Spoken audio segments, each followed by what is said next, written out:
back, ladies and gentlemen. Hold on. Sorry for yelling. Welcome back, ladies and gentlemen. This is your captain speaking. Put your tray tables and your seats back in the upright position. Welcome back to Cap's quarters. As you can see, we brought the shopping district to us. It's a little more immersive to have it here than traveling through the nether and go over there. And of course, it fits the area. Can't have a beautiful medieval town without a shopping district. So we set up some stalls with the help of Bunny and Golden, and I think it looks great. Some of the stalls are already set up, ready for business, and other ones not so much. So I went ahead and claimed this.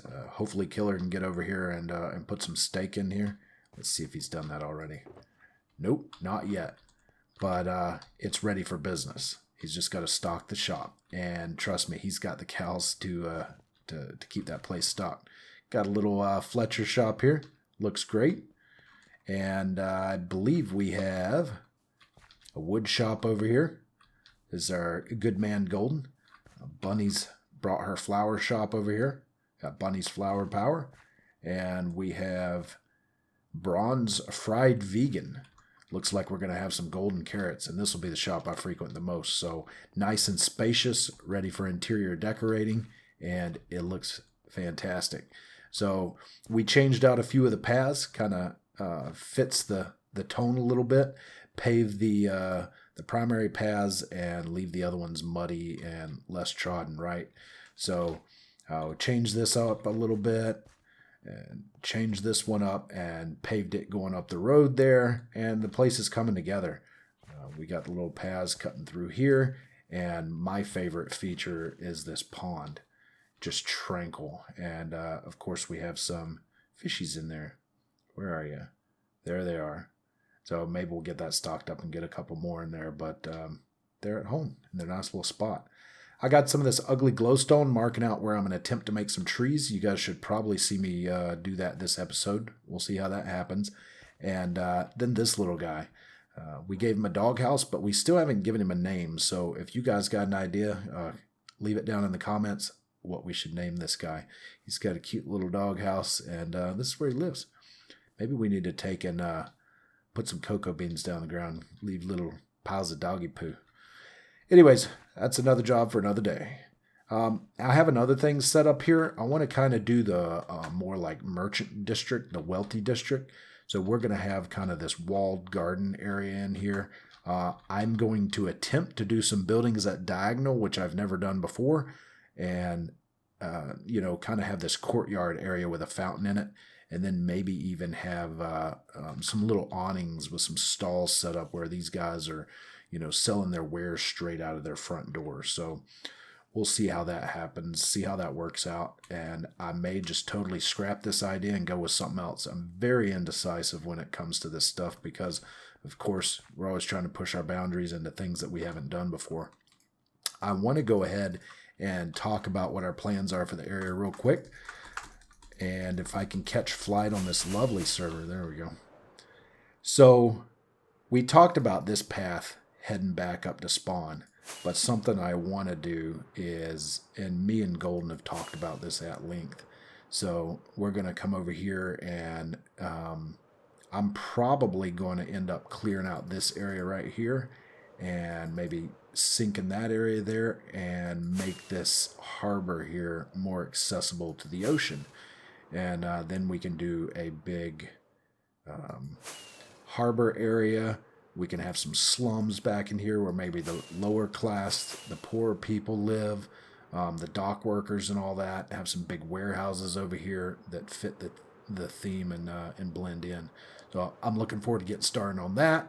Looking forward to get started on the merchant district. And of course, I need to get these guys out of a hole. And probably in this area, I'm going to have a nice passive sheep farm. Of course, you can put shears and dispensers now. And not dispensers, dispensers, right? And shear these guys and collect the wool. So all you gotta do is keep that stocked, and then you have this passive supply of wool for decoration. So wanted to cut back these stalls and say one more thing. I really like how this turned out. We had talked about solid colors originally, and Bunny came in here and did that. and then it didn't look quite right, so she came back and put in these stripes, and I think it makes all the difference in the world. And of course, she put carpets on top, make them spawn proof, so that's a good member of the server for sure. One thing I do need to do, make sure I do my part, is come back in here and light this area up correctly. I'm going to end up doing some type of a land wall over here to block the desert off from this richer area. And then we're going to have to come in here and light this place up. Keep it spawn proof as possible. There's also some caves under there I'm going to have to seek out and get rid of that guy. One other project that is not as immersive as what we've been talking about here is a slime chunk. I took and cleared out this area. We're going to pull our bed out of here and move into one of the rooms in the inn. I haven't built those yet. I'll show you guys that on camera when I do. But the slime chunk I showed in episode 1 is underneath there, and this is going to be the storage room for it. I am keeping a map room, so you can see a map of the area before we got too carried away. There's a little bit of work that we got started in and some things we had marked out, some day one farms and that sort of thing. And then here's the map over here, similar to where it's at now. And you can see the stalls in it. They have this new feature now where you can put panes of glass in a map to lock it. So this map should never update and will always have that. So I like it. It gives us a representation of how much progress we've made in our world. And I think that's great.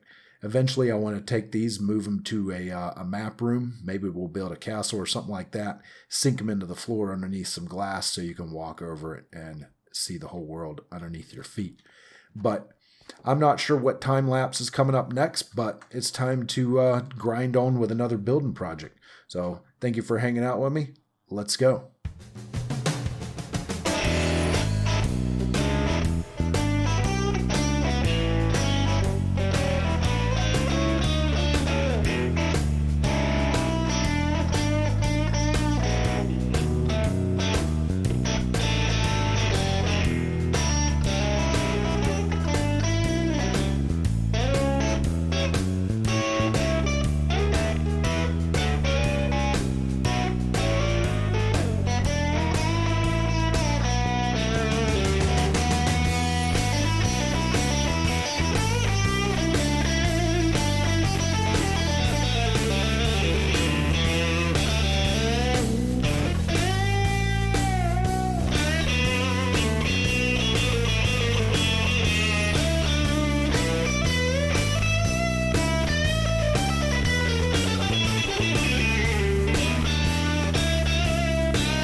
Okay, I think we're safe. Oh my God.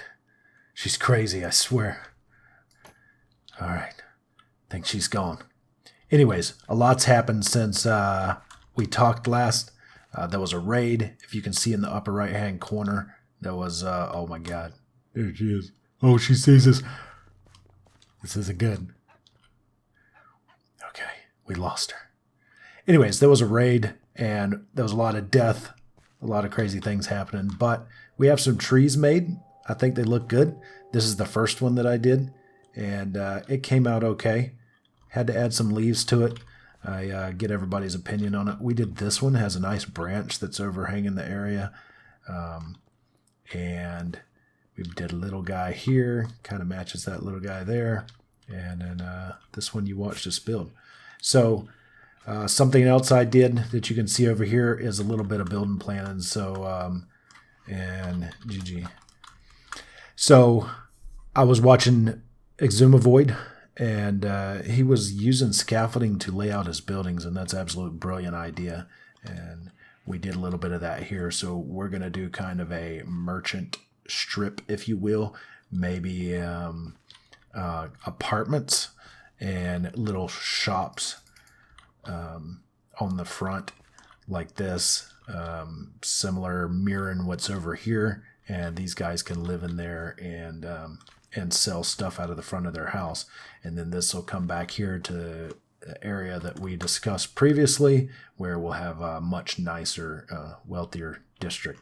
So a little bit of tweaks and changes to our plans, and that's pretty much it.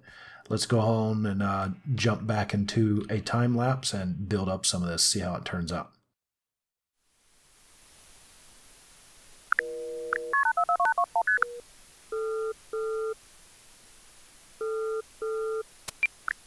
Hello. This is United States calling. Are we reaching? See, he keeps hanging up.